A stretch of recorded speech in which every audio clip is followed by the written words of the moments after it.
gospodin Pašalić, izvolite.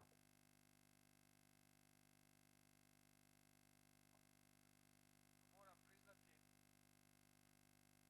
da je atmosfera krajnje neinspirativna, da se nešto smisleno kaže, a i šteta je pokvariti jednu ovakvu obiteljsku atmosferu koju smo stvorili vis-a-vis ovih revizorskih izvještaja.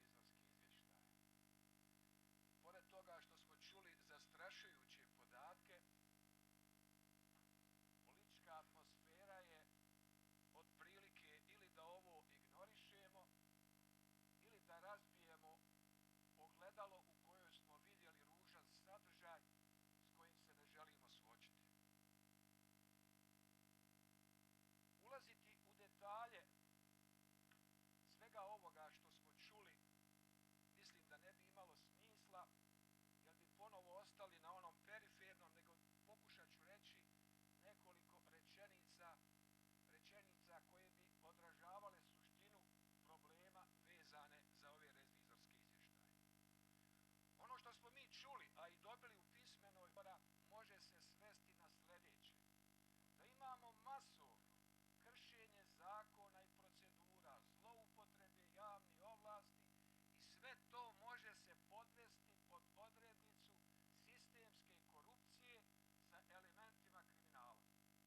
I tu je šef policije, evo ima ove revizorske izvještaje koji mogu biti podloga da provede čitav niz istraga. Oni se ogledaju, ako bi analitički krenuli, ali mislim da je glavni revizor već to govorio, da imamo budžet koji nije pokriven programom i jasnim ciljevima. Da imamo plate i povećanja plata mimo zakona o platama. Osnovna sredstva, knjigovodstveno stanje i stvarno stanje nije usklađeno i taj Boga šta tu sve fali. Zapošljavanje mimo konkursa i zakona o zapošljavanju. Službena putovanja i dnevnice mimo zakona. Grantovi 30 miliona, 50 miliona, dakle mimo zakona, procedura i kontrole utroška.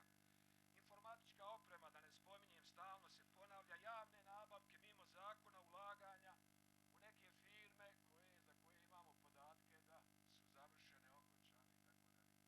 Šta ovo znači? Sistemska korupcija. Priča da je u 2012. godini bolje, da smo formirali antikorupcioni tim i tome slično, da revizorski izvještaji imaju tehnički manjkavosti, stručni manjkavosti, nemaju smisla. Ono što moramo reći kada se susretnemo sa ovim podacima je otprilike ono što bi se kolokvijalno na brčanskim ulicama reklo hic Rhodus, hic salta. Ili što bi se akademski prevelo opet na nivou Brčaka, gospodo, ovdje je problem, ovdje se pokažite. Nažalost, reakcije nema. Zašto? Dva su bitna razloga. Pod jedan, što se u ovim izvještajima kao u ogledalu mi prepoznaju. Hoćete da krenemo redom. SNSD tamo prvi sjedi. Kancelarija gradonačelnika i gradonačelnika. Zastrašujući podaci o kršenju procedura i tako dalje. SDP. Masa toga što se uradilo za vrijeme njihovog mandata nije bilo u redu. Ovu gospodu ću preskočiti, mislim da su oni ok. SDS. Još 2010. godine imate fond, zdravstveni fond sa veoma ozbiljnim upozorenjima o kršenju procedura i zakona. HDZ. Da ne govorim o tim švedskim stolovima, grantovima i tako dalje. Sam nekog zaboravio. SDA i tako dalje. Osnovni problem, dakle, što nemamo političke snage da se pogledamo u ogledalo. Drugi razlog, kako moj prijatelj Hercegovac kaže, niko danas u Brčkom ne dođe da kaže, vidite, kršimo zakon, hajmo rehabilitirati zakon i rad po zakonu. Nego je logika, vidiš kako oni krše zakon, hajmo i mi iskoristiti priliku pa da radimo mimo zakona.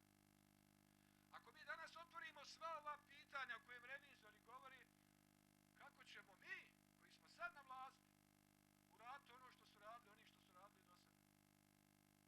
Dakle, treba završiti sa ovim budžetom koji se već vidim stranački javni skupovi kojima se obećava da će se izgraditi ovaj put, popraviti ovo i tako dalje i tako dalje. Zaobilaznica, otpadne vode, to su projekti koje danas treba završiti i naravno da nam ne odgovara da sad stvorimo klimu neke analize i borbe protiv kriminala i korupcije. Temeljno pitanje koje nam se nameće ono što sada sad, da li da ovo gurnemo pod tepih ili da vidimo da li u ovoj skupštini ili u ovom gradu ima političke volje da se suprotstavimo onome što smo vidjeli u ovom ogledalu. Ako očekujete da ćemo, kao što se to desilo u Hrvatskoj i Srbiji, pod pritiskom Evropske unije i standarda koji oni nameću, pojaviti se neko političke će to ovdje uraditi, varate se.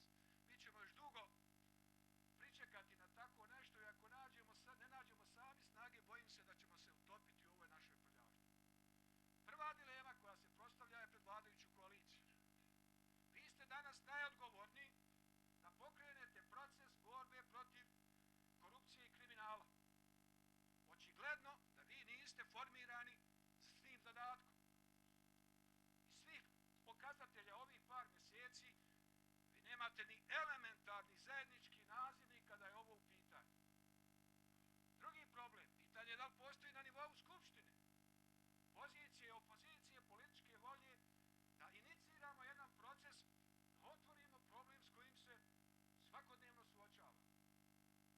Nisam siguran da i na nivou cjelokupne političke garniture postoji politička volja. I pod tri, na trećem nivou, da li građani Brčkog distrikta imaju političke hrabrosti da se suprotstave ovome? Ja znam za vrijeme socijalizma govorilo se zašto su radnička klasa pasivno prihvatala diktaturu komunista. Kažu zato što je postojala prečutna koalicija između tog radničke klase i radnog naroda i komunista. Dakle, vi vladajte, ali dozvolite malo i nama da mi od toga imamo koristi. Isto tako nešto dešava se u Bosni i Hercegovini, odnosno u Brčkom distriktu. Postoji prečutna koalicija između bilo koje vladajuće garniture i stanovnika distrikta. Vi danas imate masovnu korupciju na nivou, o tome svjedoči 50 miliona grantova kojim se kupuje politička lojalnost. Ali gospodo građani Francuske koji imaju daleko bolji standard izađu na ulicu pa dobiju batine, ali se bore za svoja prava. Ako mislite da ćete na ovaj način riješiti problem sitnom sopstvenom korupcijom s vladajućom garniturom koju uopšte ne provjeravate, nije vam bitno koje je boje i preznaka, nego je bitno da i vama malo kane, bojim se da ćemo se ugušiti u ovom sopstvenom smradu. Stoga, ja ne pozivam na stvaranje koalicije za podjelu nekih novih mjesta. Pozivam vas